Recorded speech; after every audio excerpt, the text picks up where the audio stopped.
Hello there everyone, I just want to make a short video on building a budget gaming system for the year 2021.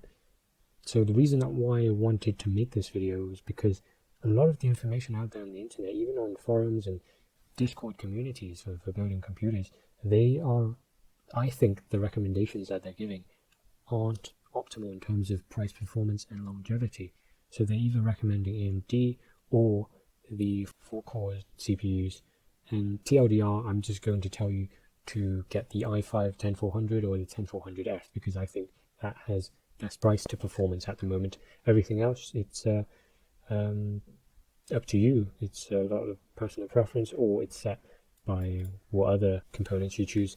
So let me give you the reasons. The 3600 and the 3600X, these are the most commonly recommended by people on YouTube and also Discord communities, PC building communities.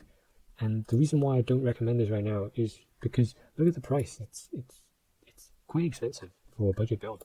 And also, if you look at since launch, the price hasn't changed much. In fact, it has sort of increased due to the demand caused by COVID, and also most importantly, AMD taking the price to the performance crown with Zen 3 series.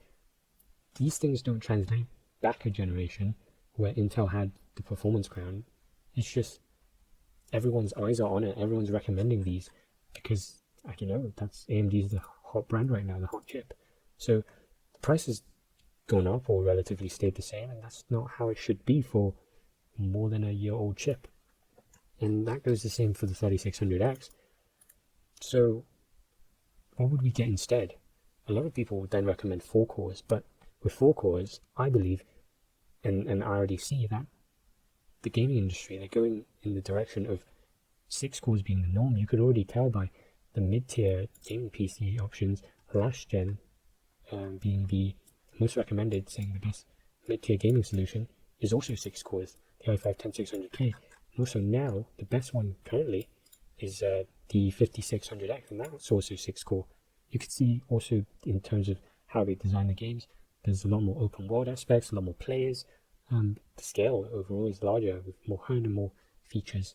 So that just kind of puts the longevity of 4-core CPUs into question. So I'd rather people not get those because unless you really want to, but I don't think in terms of longevity wise it will serve you very much. For the price you could pay a little bit more, and hopefully that CPU will serve you a bit better rather than getting slowly phased out by just applications in their design. So you're not getting 4 cores, you're not getting the 3600X that everyone is recommending. Then what do you get? The previous mid-tier gaming CPU solution? No, that's quite expensive, and you have to buy the overclockable boards. So what's next? My recommendation, as said before, is the 10400 or the 10400F, because the price is very, very nice right now. And it'll get nicer, I'll tell you why. So, but first let's look at the trend. It hasn't even been out a year, and the price is trending downwards. The price has gone down, and it'll go down even further because if you are into hardware news, Intel CPUs, they tanked in terms of holiday sales. Everyone flooded to AMD CPUs, the previous gen and also the current gen, leaving Intel just still in stock and still just not sold.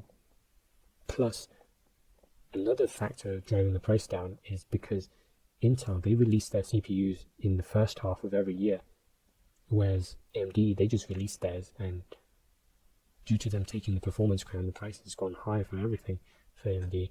So in order to sort of anticipate for the next gen launch, retailers will need to start lowering the price because no one bought it during the holidays, and not no one, but not many people bought it during the holidays. That means they need to move the stock, and hopefully we'll see more deals and discounts even better than these in the future.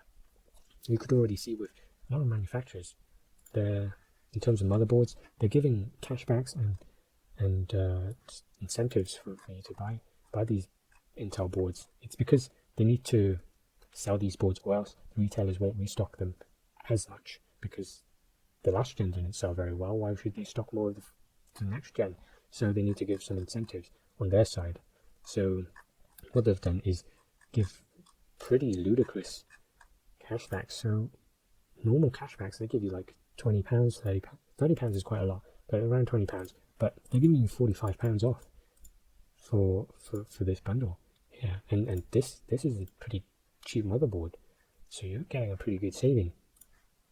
So we've sort of said this is the CPU to get, but then some people would argue you could overclock the 3600 and the 3600X, and that'll give better performance. And yeah, sure, in these reviews, they all come out with saying the 3600 is better than the 10400, because if you don't overclock it, they're about the same, and most of the time the Intel comes out on top. But if you do overclock it, the Ryzen sort of beats it most of the time, just in terms of price performance and the things that you could do with it, overclocking and stuff like that. You'd be able to tinker with it, and that's pretty good. And they conclude that the i5 was worse, but this doesn't take into the account the current prices. They've taken into account the launch prices. They haven't taken into the account the current prices of AMD, and also the increased memory prices due to the fine Micron factory. So yeah, that drove the memory prices up, and AMD relies a lot on high-speed memory, whereas Intel, it's not affected by slow memory as much. You'd be able to make do. So you could possibly get, if you don't get a cashback, that is, you could possibly get an MSIB 460 here. It's not very expensive.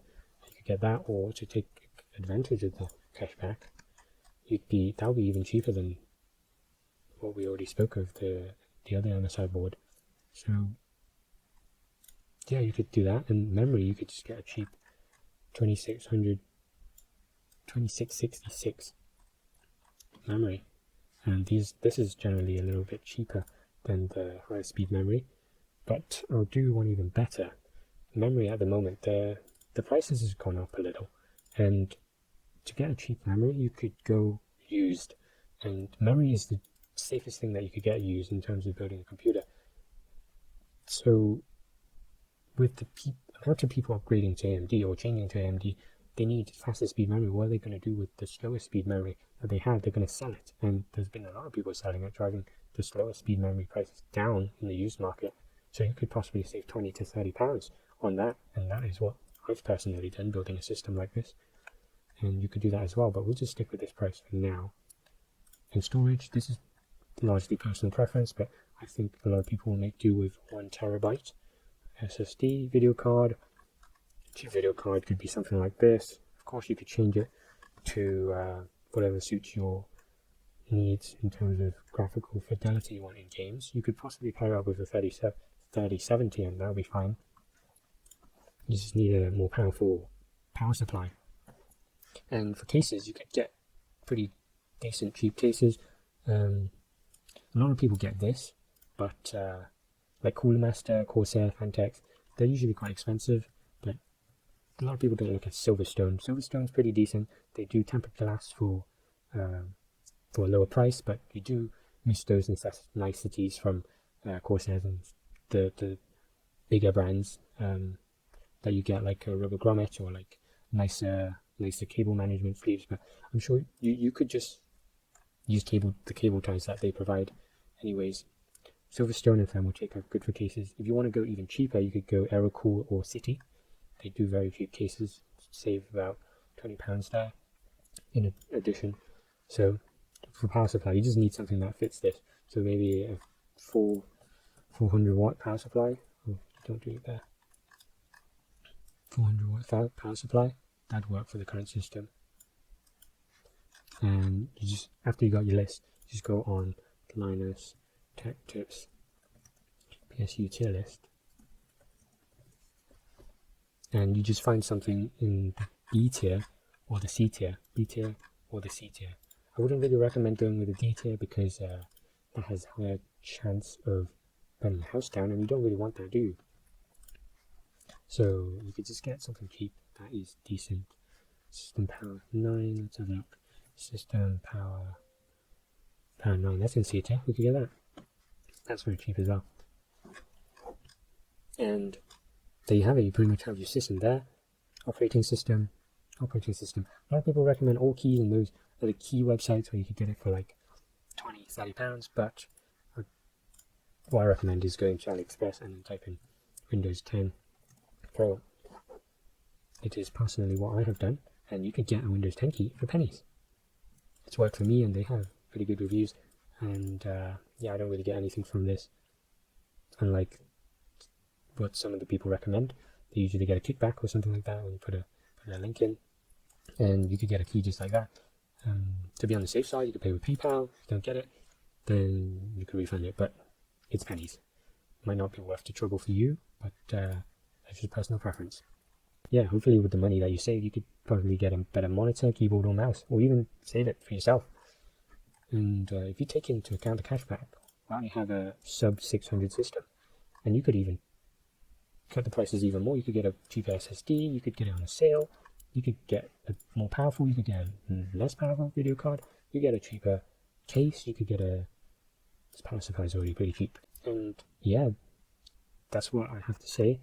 And I'm not sure if I talked about the overclocking of the 3600 and the 3600X compared to this, but if you are going to go overclocking, you're going to get a better CPU cooler because it's going to get hot.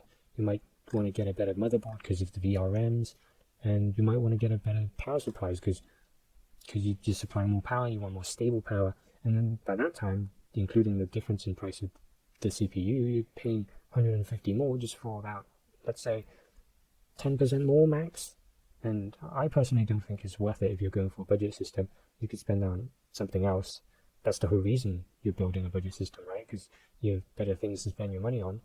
So yeah, this is my take, and hopefully people find it useful. I'm sure people can say there's specific scenarios that other things would perform better, but this is a very general take of a budget gaming system that I think would be good for a lot of people, would suffice for a lot of people in fact.